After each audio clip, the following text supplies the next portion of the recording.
So you have these two quantum numbers. So this was the discovery of and this theory. So and Heisenberg's theory was then formulated that is invariant under SU2. That is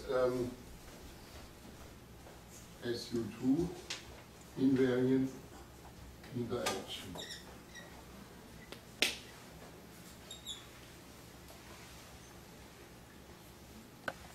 This is also called charge independence of nuclear forces. If you use the language of nuclear physics, charge independence of nuclear forces.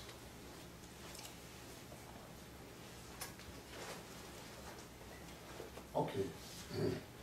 Now, a little bit later, you know, 1935, Khabar came up with this theory of the nuclear forces, which he thought is produced by exchange of ions.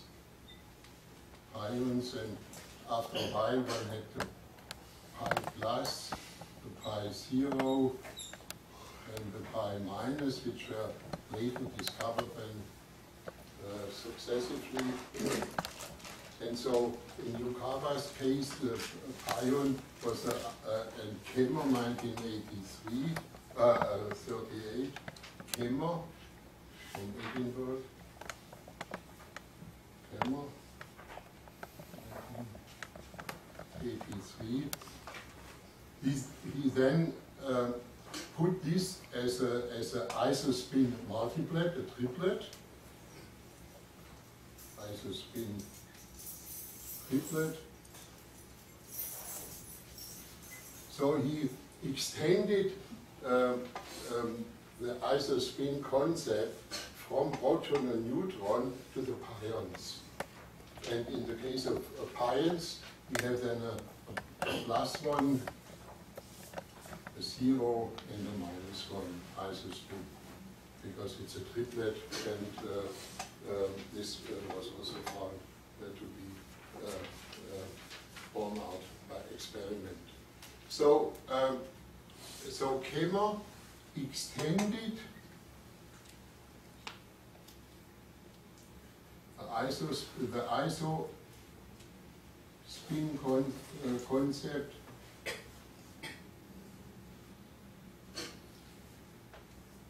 well, not to all at this time known elementary particles, to other elementary particles, to other strongly interacting particles, we should say.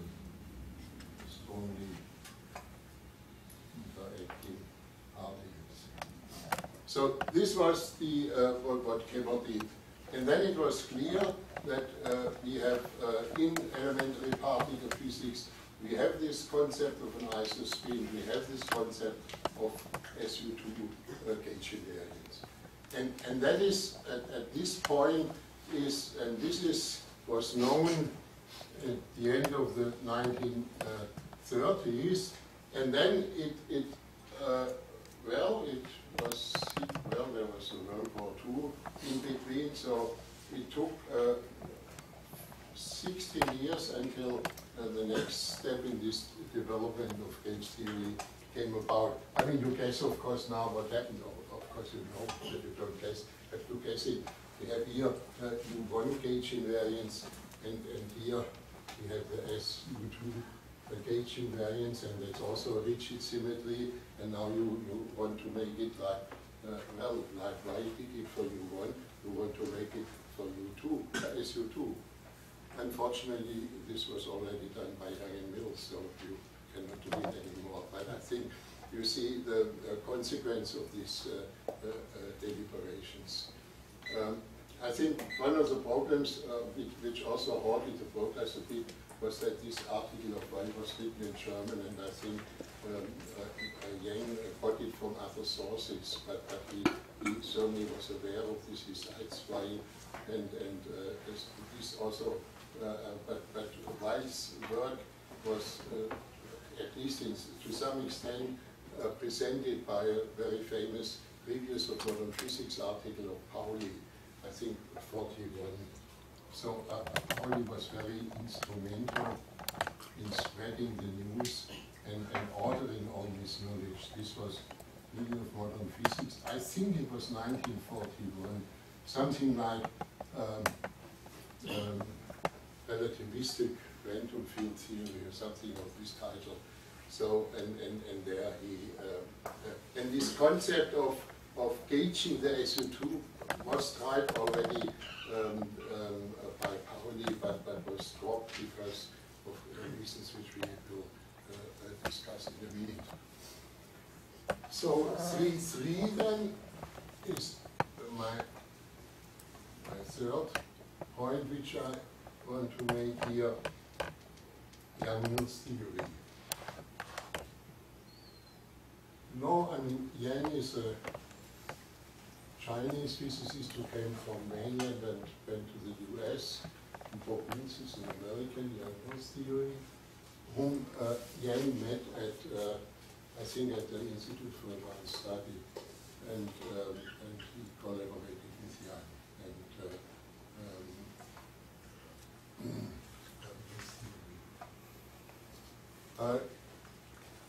There are, of course, written by a couple of people reviews, but in particular one pedagogical review about gauge theories is written by Mills in American Journal of Physics, which you may want to read.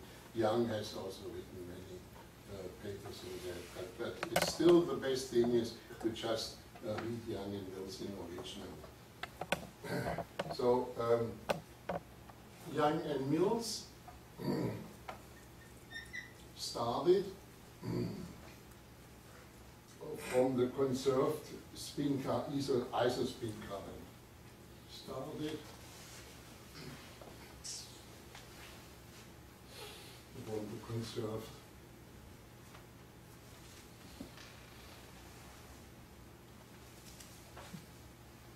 isospin current.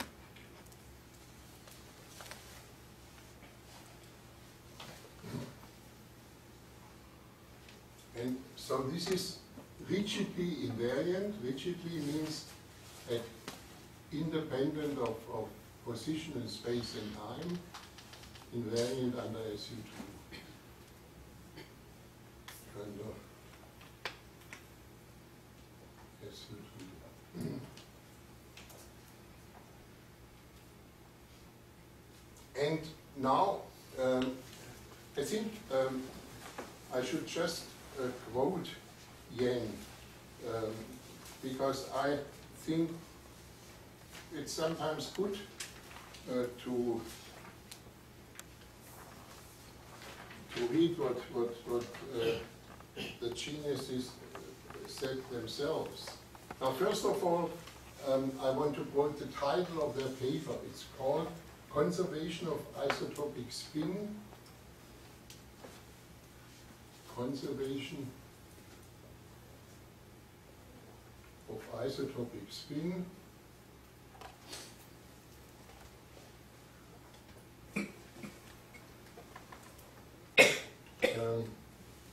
and isotopic gauge invariance and isotopic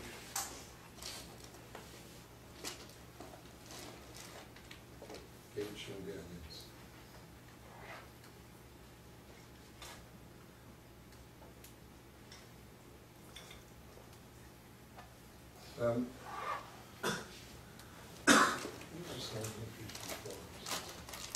It's visual here.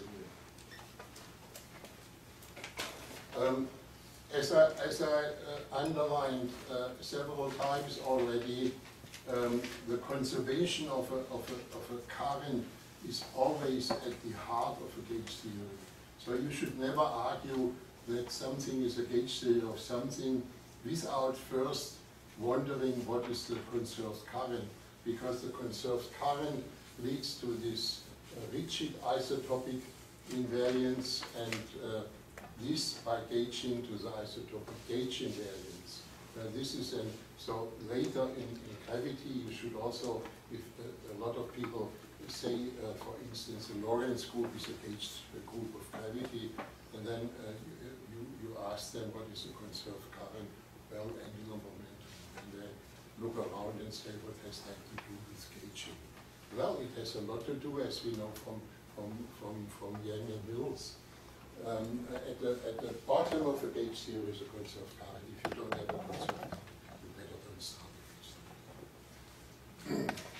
Now, I want to read you the abstract and a word for word. It is pointed out that the usual principle of gauge invariance under isotopic spin rotation is not consistent with the concept of localized fields.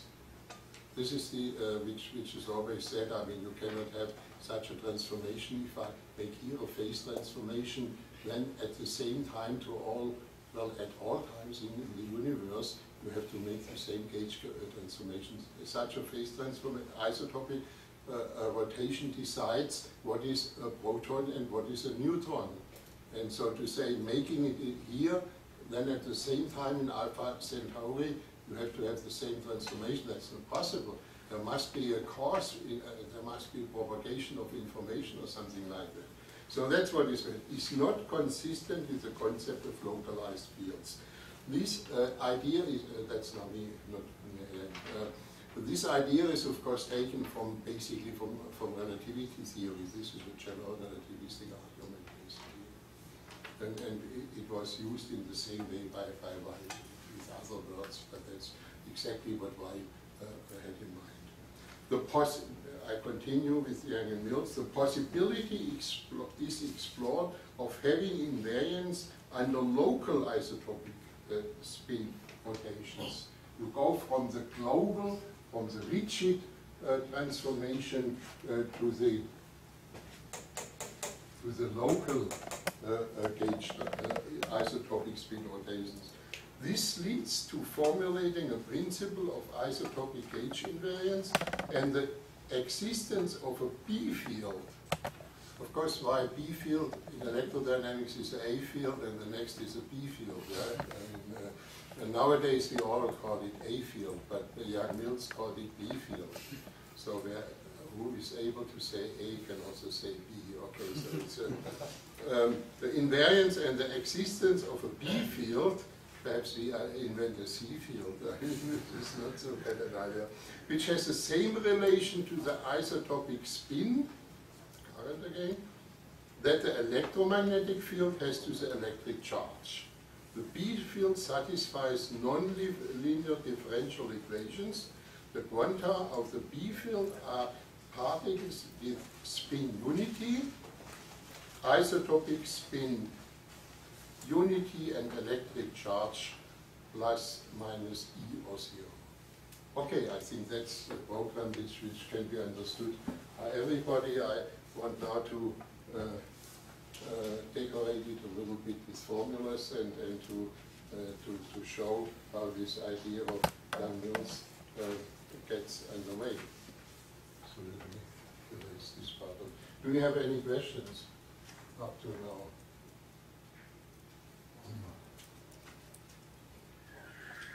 Is that possible at that time? Pauli already did the... Yes, I mean, one of your students has the book of Relativity, The Dawning of Gauge Theory. Lin Wei has it presently from the library, I think. This is The Dawning of Gauge Theory by Lochlin for Rafferty. He's a well-known Irish elementary particle physicist. You may know his book, what is it called? The Group Theory of Unified Elementary Particle Physics, or a similar title. And here he describes that Pauli tried this already, and there is historical evidence, there are notes of Pauli which are kept in the CERN library. But then he found out that the particles are like the photon massless, and since he couldn't find massless particles, he just gave it up. I mean, nowadays you would publish such a thing, you know, because you publish a lot of speculations that would be just one more. And also, I mean, Utiyama in Japan obviously had it partly earlier, but partly in Japanese and nothing in English.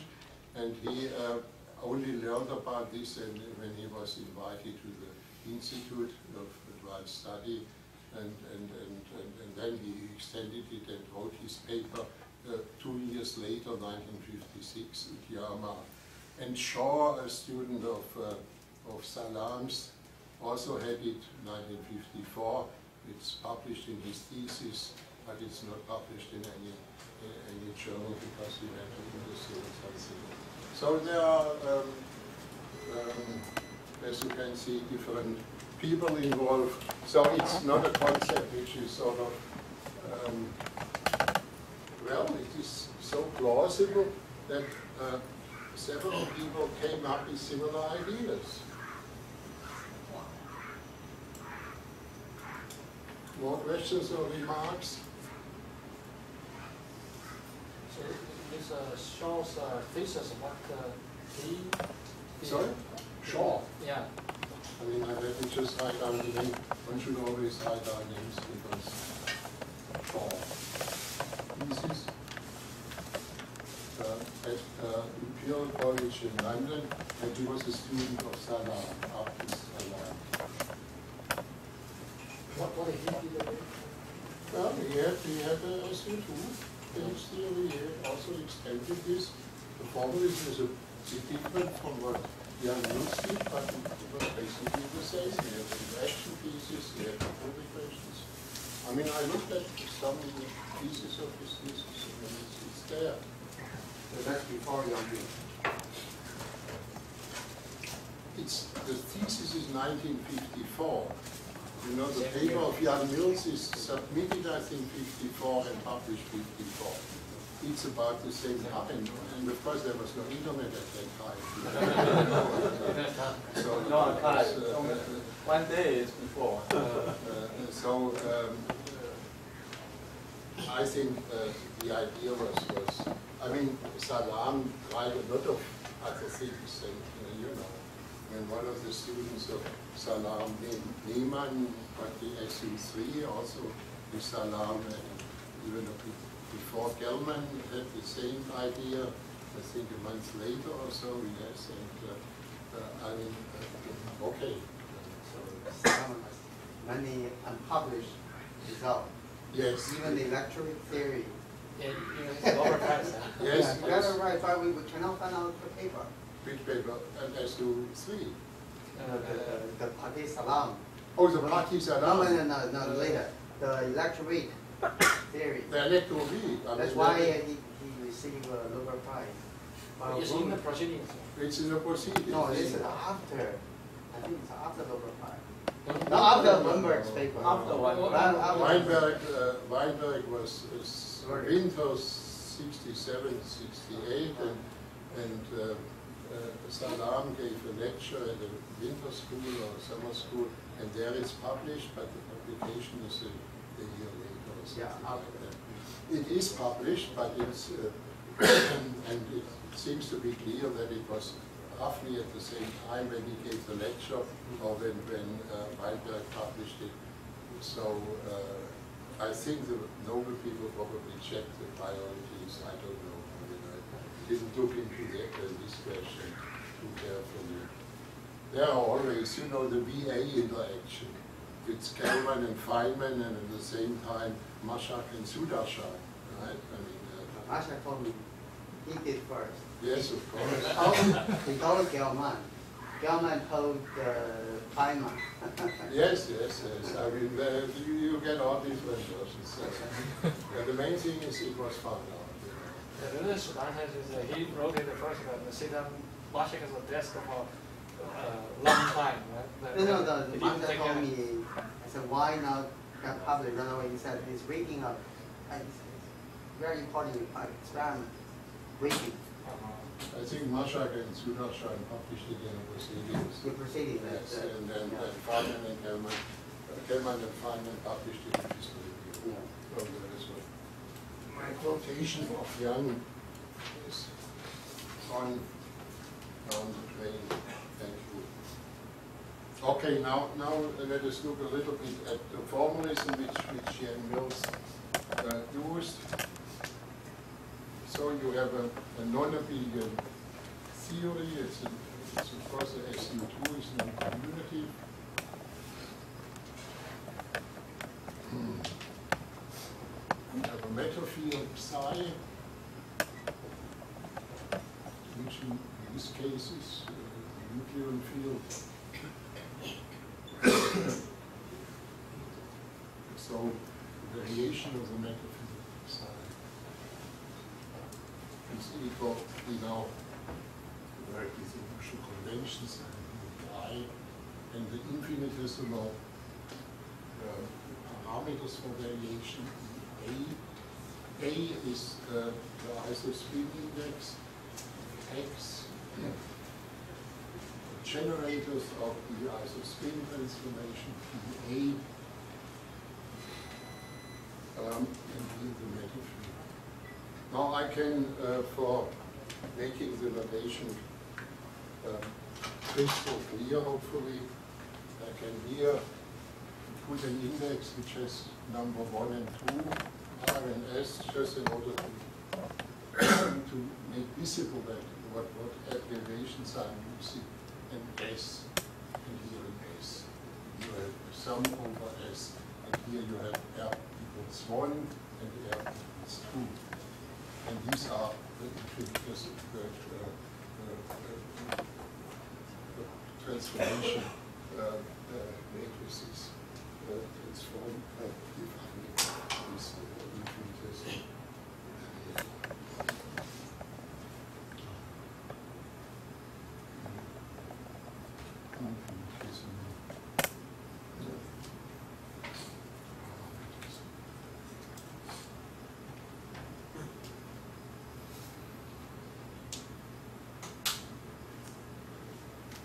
Now the TA, the generators, fulfill a commutation relation, TA, comma, TB. Since the group is non-abelian, it doesn't commute, and you get I times what is called the structure constants, AB, C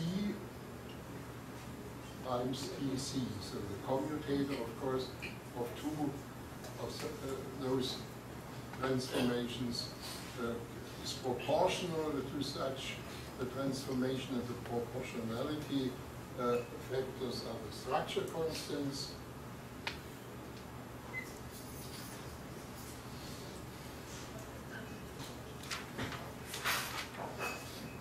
And of course, since that's a commutator, the structure constants C, A, B, ABC is minus C, C, B, A. C should remind of constants. This is why the letter C is here used. Now you can derive the Jacobi identity by the usual mechanism. Jacobi identity.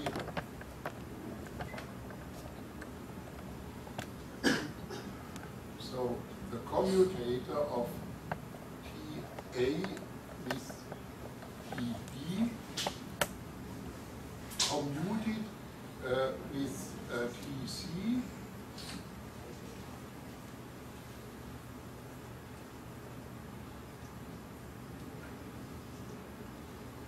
plus, and now we have just a cyclic permutation, bracket, bracket, TC, comma, TA, bracket, comma, TB, bracket, plus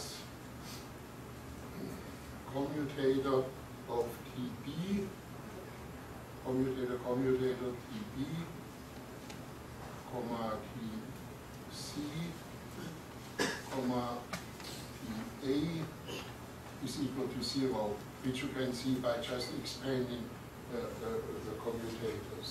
Then you substitute